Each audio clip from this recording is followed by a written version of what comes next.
En tant que cadre sous-officier, on a deux grosses missions. Tout d'abord, c'est enseigner la pratique de l'équitation aux militaires et à leurs familles. Et le deuxième gros de la journée, c'est qu'on a plusieurs chevaux au travail qu'on se doit de former aussi en vue de leur instruction future et pouvoir les passer en chevaux d'instruction par la suite.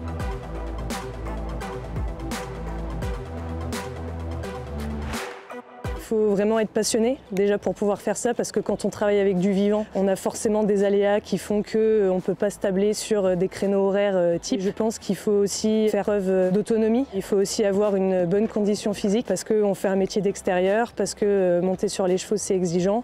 On se doit d'être à 100% aussi quand on pratique nos cours pour nos élèves. Donc tout ça fait que c'est un rythme assez soutenu et qu'on doit tenir la cadence.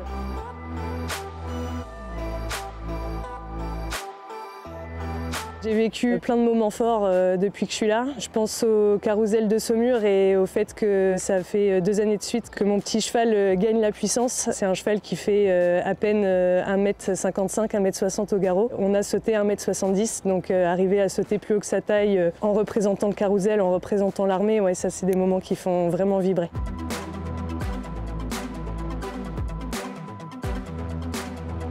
Qu'ils le fassent avec passion et qu'ils le fassent avec envie. Et je pense que tout investissement qu'on donne est forcément récompensé à un moment donné.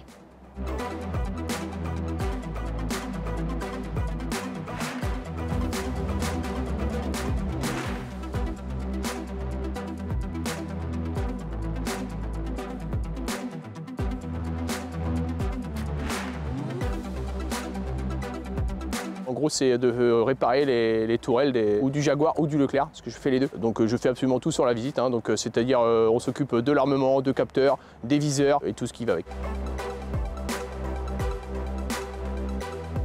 Parce que tout ce qui c'est sur l'armement, évidemment l'armement ça m'a tout de suite amené vers l'armée de terre. J'ai été tout de suite attiré par le métier de l'armée de terre. Aussi parce que les missions extérieures, tout ce qui est opération extérieure, et puis toutes les rigueurs qu'il y a dans le métier de militaire.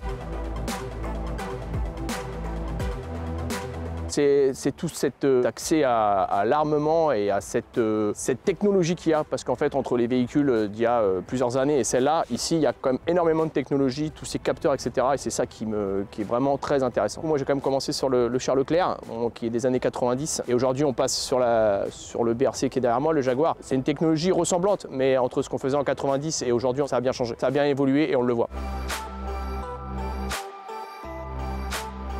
Il faut être rigoureux parce qu'il y a beaucoup de sécurité. On ne fait pas n'importe quoi avec des armes. Ça reste des armes de guerre et un matériel de guerre. Déjà, la base, le métier de militaire, il faut vouloir le faire. On ne se dit pas du jour au lendemain, tiens, je vais devenir militaire. En étant sur l'armement en gros calibre, hein, donc du canon de 40 jusqu'au canon de 120 pour ma part, il y en a même des plus gros. Il faut aimer armement, mission extérieure, mission intérieure, vie dans un atelier, parce que toute la journée, on est quand même dans l'atelier à réparer ces engins. Et le but, c'est que quand on se retrouve en mission extérieure, tout soit fait pour qu'il ne tombe pas en panne. Et si jamais il tombe en panne, nous, on soit capable très rapidement de le réparer. Donc c'est une envie, tout simplement. Il faut que les jeunes, ils aient envie. On a une très belle vie.